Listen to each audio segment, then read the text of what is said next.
यूं तो भारत की मिट्टी से एक से बढ़कर एक बहादुर सैनिक पैदा हुए, जिन्होंने जीते जी भारत माँ के आंचल पर आंच नहीं आने दी और देश की रक्षा करते हुए हंसते हंसते अपने प्राण न्यौछावर कर दिए। लेकिन क्या कोई सैनिक देशभक्ति की इस हद तक भी जा सकता है कि वो अपनी मौत के बाद भी अपने देश की सीमाओं की पहरेदारी करे? क्या कोई सैनिक अपनी शहादत के बाद भी अपनी ड्यूटी पर लौट सकता है? ये सवाल किसी को भी अंदर तक झकझोरने के लिए काफी है। लेकिन कमाल की बात यह है कि ये कोई कल्पना या सुनी सुनाई कहानी नहीं, बल्कि वास्तविक घटना है जिसे इंडियन आर्मी भी सच मानती है। भारत चीन सीमा की उन पहाड़ियों पर जहां हर सांस बर्फ की तरह ठंडी और हर रात मौत जितनी लंबी होती है, वहां आज भी उस शहीद सैनिक की प्रेजेंस महसूस की जाती है। उस शहीद सैनिक के साथियों का विश्वास है कि जब भी नाथू ला पर कोई सैनिक अपनी ड्यूटी से मुंह मोड़ता है या फिर नींद की झपकियां लेता है, तब वो शहीद सैनिक जोरदार चांटा जड़कर उसे झकझोर कर उठा देता है। हैरानी की बात यह है कि चीनी सैनिकों ने भी इंडिया चाइना बॉर्डर पर उनकी प्रेजेंस को कंफर्म किया है। ये कहानी है भारत के लेजेंडरी सोल्जर बाबा हरभजन सिंह की, जो मौत के बाद भी अपनी ड्यूटी निभाते रहे। और हैरानी की बात यह है कि इसके लिए उन्हें सैलरी भी दी जाती रही। उन्हें हर साल 2 महीने की छुट्टियां भी दी जाती और यहाँ तक कि प्रमोशन देकर उन्हें सिपाही से कैप्टन बना दिया गया। आर्मी के नियमों के मुताबिक करीब 38 साल की ड्यूटी के बाद उन्हें साल 2006 में एक जीवित सोल्जर की तरह रिटायरमेंट भी दिया गया। बाबा हरभजन सिंह का जन्म 30 अगस्त 1946 को पंजाब के सरदारपुरा गांव में एक साधारण किसान परिवार में हुआ था। 1947 में पार्टीशन के बाद सरदारपुरा पाकिस्तान का हिस्सा बन गया, इसलिए हरभजन सिंह का परिवार भारत आ गया और भारत के पंजाब राज्य के कपूरथला में आकर बस गया। उनकी अपब्रिंगिंग ग्रामीण ट्रेडिशंस के बीच हुई, जहां हार्ड वर्क, ऑनेस्टी और डिसिप्लिन हर घर की पहचान थी। उन्होंने अपनी प्राइमरी एजुकेशन अपने गांव के ही एक स्कूल से पूरी की और फिर आगे की पढ़ाई के लिए उनका एडमिशन डीएवी हाई स्कूल में करवा दिया गया, जहां से मार्च 1965 में उन्होंने 10वीं की परीक्षा पास की। वो बिल्कुल साधारण परिवार से आए थे, लेकिन बचपन से ही उनके दिल में गहरी देशभक्ति की भावना थी। यही वो कारण था कि 10वीं परीक्षा पास करने के तुरंत बाद वो आर्मी की भर्तियों में जाने लगे और अपनी काबिलियत के दम पर उसी साल इंडियन आर्मी में शामिल हो गए। 30 जून 1965 को उन्हें कमीशन मिला और सिपाही के तौर पर उन्हें 14 राजपुताना राइफल्स में शामिल कर लिया गया। उस दौरान भारत और पाकिस्तान के बीच भयंकर युद्ध छिड़ा हुआ था और कहा जाता है कि उन्होंने उम्र कम होने के बावजूद इस युद्ध में वीरता दिखाते हुए दुश्मनों के दांत खट्टे कर दिए थे। उनकी बहादुरी को देखते हुए उनका ट्रांसफर 23rd पंजाब रेजिमेंट में कर दिया गया, जो सिक्किम में भारत चीन के सीमा पर रहकर देश की सुरक्षा करती थी। हरभजन सिंह को नाथू ला पास पर पोस्टिंग मिली, जो इंडिया और तिब्बत को जोड़ने वाला एक रिमोट और स्ट्रेटेजिकली वाइटल पॉइंट है। 1962 के सीनो इंडियन वॉर के बाद बॉर्डर पर सिचुएशन टेंस बनी रहती थी, इसलिए यहाँ तैनात सोल्जर्स को हर वक्त चाइनीज इंट्रूशन की संभावना की वजह से अलर्ट रहना पड़ता था। नाथू ला की खतरनाक चट्टानें, बर्फीले तूफान, ठंडी हवाएं और कम ऑक्सीजन हर दिन यहाँ तैनात सैनिकों की सहन शक्ति को टेस्ट करती थी। इतने मुश्किल हालात में यहाँ हरभजन सिंह को अपने साथियों के साथ काम चलाऊ बंकर्स में रहना पड़ता था। हरभजन सिंह के कंधों पर रिमोट आउटपोस्ट पर तैनात अपने साथियों तक फूड और एम्यूनिशन सप्लाई पहुंचाने की भी जिम्मेदारी थी। उन्हें ये सामान खच्चरों पर लाद कर भयानक ठंड में बर्फीले रास्तों पर कई किलोमीटर की यात्रा करके ले जाना पड़ता। बेशक परिस्थितियां बहुत ही खतरनाक थी, लेकिन वो अपनी ड्यूटी को पूरे डेडिकेशन के साथ निभाते। नाथू ला की जिंदगी करेज मांगती थी और हरभजन सिंह ने हर टास्क में इसे साबित करके दिखाया। यही वजह थी कि उनकी डेडिकेशन और सिंसेरिटी के चलते उनके साथी सिपाही और कमांडिंग ऑफिसर्स उनकी काफी इज्जत करते थे। लेकिन 4 अक्टूबर 1968 को उनकी जिंदगी में एक ऐसा भूचाल आने वाला था जिसकी कल्पना किसी ने बुरे सपने में भी नहीं की होगी। 4 अक्टूबर 1968 को हरभजन सिंह कई खच्चरों पर सामान लादकर बटालियन हेडक्वार्टर तेकुला से डेंगचुकला की ओर निकले। उस दौरान सिक्किम और वेस्ट बंगाल का नॉर्थ का इलाका लगातार हो रही भारी बारिश के कारण लैंडस्लाइड और फ्लड जैसे नेचुरल डिजास्टर से जूझ रहा था और इसने वहां की हजारों जिंदगियां निगल ली थी। रास्ता बर्फीला और काफी फिसलन भरा था, इसलिए हरभजन सिंह बहुत संभल कर चल रहे थे। लेकिन तभी अचानक उनका पैर फिसल गया और वो एक तेज धारा वाली नदी में जा गिरे। नदी के तेज बहाव के कारण वो काफी दूर तक बहते चले गए।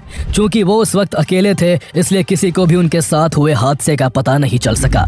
जब देर रात तक भी हरभजन सिंह देंगचूकला नहीं पहुंचे तो उनके साथी सिपाहियों को किसी अनहोनी की आशंका होने लगी। उन्होंने इसकी खबर अपने हायर रैंक के अधिकारियों को दी।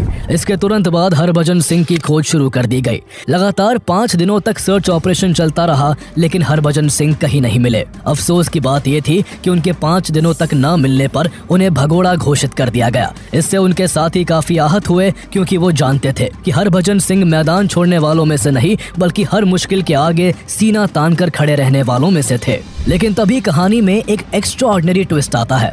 जिस दिन उन्हें भगोड़ा घोषित किया गया, उसी रात प्रीतम सिंह नाम के सैनिक को एक अजीब सपना आता है। प्रीतम सिंह हरभजन सिंह के सबसे अच्छे दोस्त थे। प्रीतम सिंह के सपने में उस रात हरभजन सिंह आते हैं, जो उन्हें बताते हैं कि उनकी मृत्यु हो चुकी है। वो सपने में अपने दोस्त को ये भी बताते हैं कि उनकी मौत कैसे हुई थी और उनका शरीर इस वक्त कहाँ मिलेगा। जैसे ही सपना खत्म हुआ, प्रीतम सिंह हड़बड़ाकर उठ गए और भागकर अपने साथी सैनिकों को इस सपने के बारे में बताया। उनकी कहानी सुनकर हर कोई हैरान था। जहां कुछ सैनिक उसे बस प्रीतम सिंह के मन का वहम बताकर उनका मजाक उड़ाते हैं, तो वही कुछ सैनिक ऐसे भी थे जिन्हें यह सपना सच लगता है। वो फैसला करते हैं कि सपने में हरभजन सिंह ने जिस जगह पर अपनी बॉडी को बताया था, वो वहां जाकर देखेंगे। अगले दिन कुछ सैनिक सपने में हरभजन सिंह द्वारा बताई गई लोकेशन पर उन्हें खोजने के लिए पहुंच गए। वो अभी कुछ ही मीटर सर्च कर पाए थे कि तभी उन्होंने जो देखा, उसे देख उनकी आंखें खुली की खुली रह गई।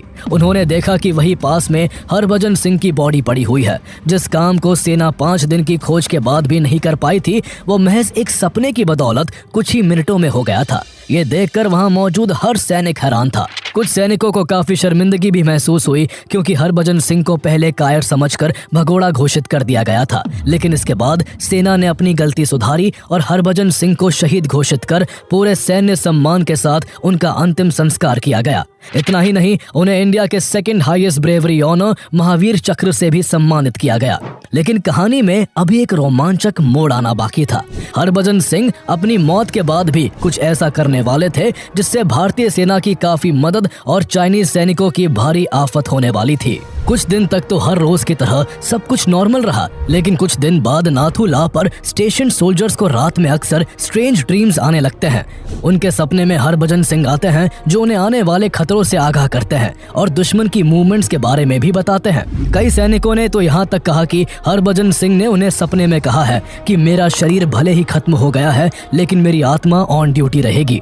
मेरे लिए यहाँ एक मंदिर बना देना, जहाँ से मैं अपने देश की सेवा करता रहूंगा। शुरुआत में ऑफिसर्स ने इसे लाइटली लिया, लेकिन धीरे धीरे जब ये घटनाएं बढ़ने लगी और कई बार ऑन ड्यूटी सिपाहियों ने उनकी मौजूदगी को महसूस किया, तो सभी हैरान रह गए।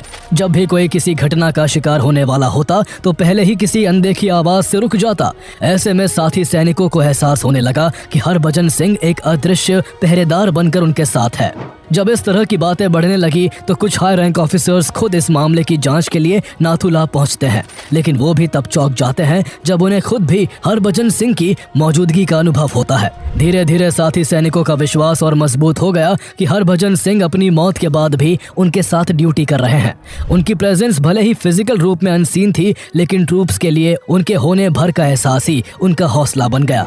इसके बाद सैनिकों के बीच उनके स्पिरिट के सुपर नेचुरल एक्ट्स की स्टोरीज फैलने लगी।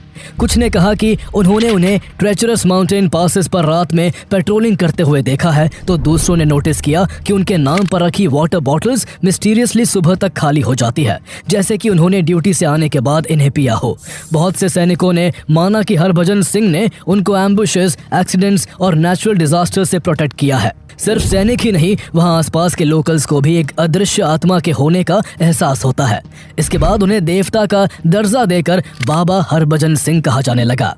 उनकी रेजिमेंट ने नाथूला से कुछ किलोमीटर की दूरी पर बाबा हरभजन सिंह का एक श्राइन बना दिया। इस श्राइन को एक सोल्जर के रूम जैसा मेंटेन किया गया। यहाँ रोज बाबा हरभजन सिंह के लिए उनके साथी सैनिक प्रेस यूनिफॉर्म्स, पॉलिश्ड बूट्स रखते और उनके सोने के लिए बेड बनाया जाता। इतना ही नहीं, उन्हें खाना भी परोसा जाता। उनके बिस्तर के पास पानी की बोतल रखी जाती, ताकि उन्हें प्यास लगे तो पीने के लिए पानी मौजूद रहे।